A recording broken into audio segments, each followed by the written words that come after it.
Assalamualaikum warahmatullahi wabarakatuh. Perkenalkan, nama saya Agus Septiana Putra. Saya dari Departemen Aquaculture Universitas Diponegoro 2017. Jadi kita akan membahas mengenai budidaya ikan mas. Ikan mas merupakan komoditas unggulan dalam budidaya ikan air tawar. Ikan mas ini banyak sekali diminati oleh masyarakat dan merupakan komoditas tertua yang ada di Indonesia dan sudah lama dibudidayakan. Dalam budidaya ikan mas, terdapat 3 segmen yang dapat dilakukan, di antaranya segmen pembenihan, pendidiran, dan juga pembesaran. Pembenihan ikan mas dapat dilakukan secara alami maupun buatan, namun ikan mas tergolong ikan yang mudah untuk memijah, khususnya secara alami. Di Indonesia sendiri banyak terdapat varietas ikan mas, di antaranya ikan mas Majalaya, ikan mas Punten, ikan mas Sinyonya, ikan mas Cangkringan, dan masih banyak jenisnya lagi.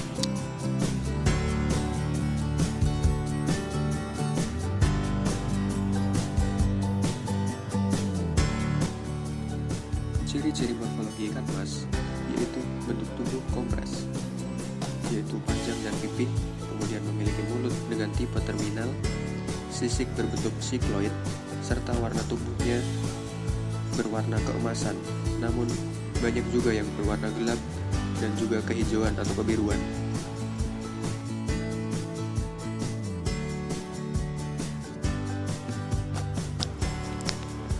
Ikan mas dapat dibudidayakan dengan berbagai jenis kolam, di antaranya kolam tanah, kolam beton, kolam terpal, maupun kolam KCA atau keramba jaring apung dengan berbagai ukuran.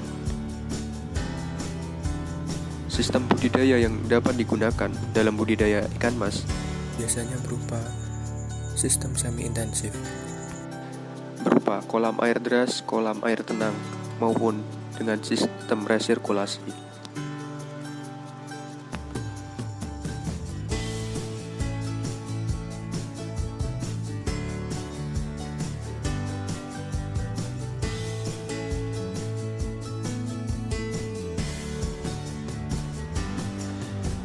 Dalam penebaran benih ikan mas, terlebih dahulu harus dilakukan aklimatisasi, yaitu penyesuaian suhu dengan lingkungan yang baru.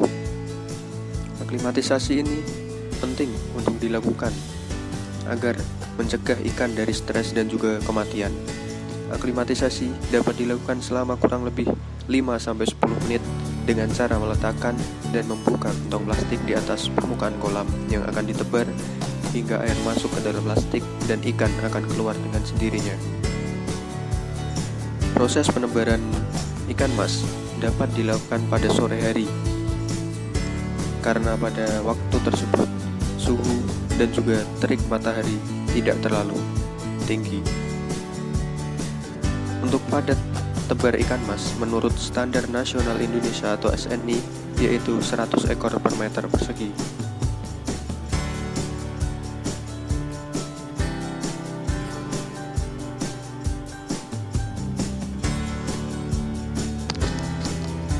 Pengelolaan pakan penting dilakukan untuk menunjang pertumbuhan ikan mas yang maksimal. Ikan mas tergolong dalam ikan omnivora yang dapat memakan pakan alami maupun pakan buatan. Pakan alami dapat berupa pakan yang hidup di kolam ataupun pakan alami yang diberikan oleh pembudidaya.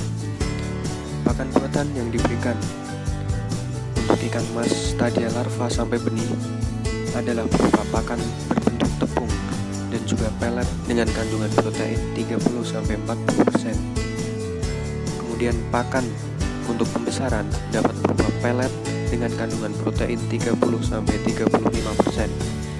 Pakan diberikan dengan cara fixed feeding rate, yaitu dengan prosentase dosis tertentu dari bobot biomasa dengan frekuensi pemberian pakan sebanyak 2 kali dalam sehari, yaitu pada pagi dan juga sore hari.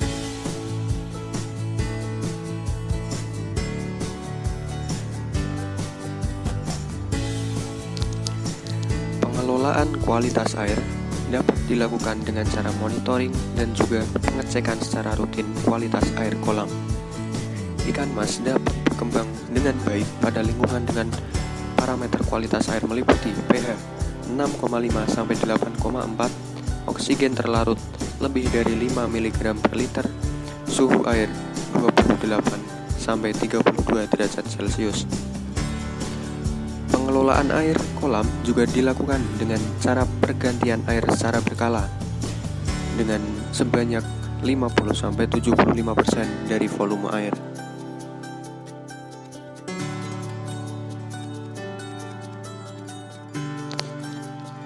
Ikan mas banyak dibudidayakan pada kolam tanah, sehingga memungkinkan adanya hama yang muncul seperti keong, ular, dan juga katak. Sedangkan penyakit yang sering kali menyerang ikan mas yaitu adalah koi herpes virus atau KHV dan juga Aeromonas. Penanganan berbagai hama dan penyakit tersebut lebih bersifat pencegahan seperti saat persiapan kolam yang harus baik dan juga pengelolaan kualitas air yang optimal.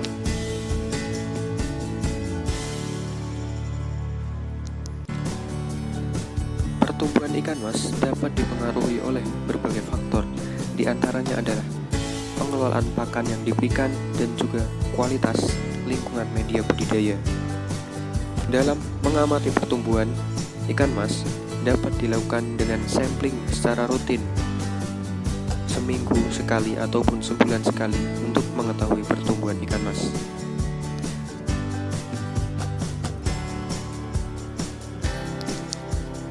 Faktor-faktor yang penting dan dapat mempengaruhi kelangsungan hidup ikan mas diantaranya adalah pengelolaan pakan, pengelolaan kualitas air, dan juga pengendalian hama dan penyakit. Faktor-faktor tersebut harus dikelola dengan sebaik-baiknya untuk mendapatkan pertumbuhan dan perkembangbiakan ikan mas yang baik sehingga kelangsungan hidup ikan mas akan tinggi. Kelangsungan hidup yang tinggi akan menghasilkan produktivitas budidaya ikan mas yang tinggi pula.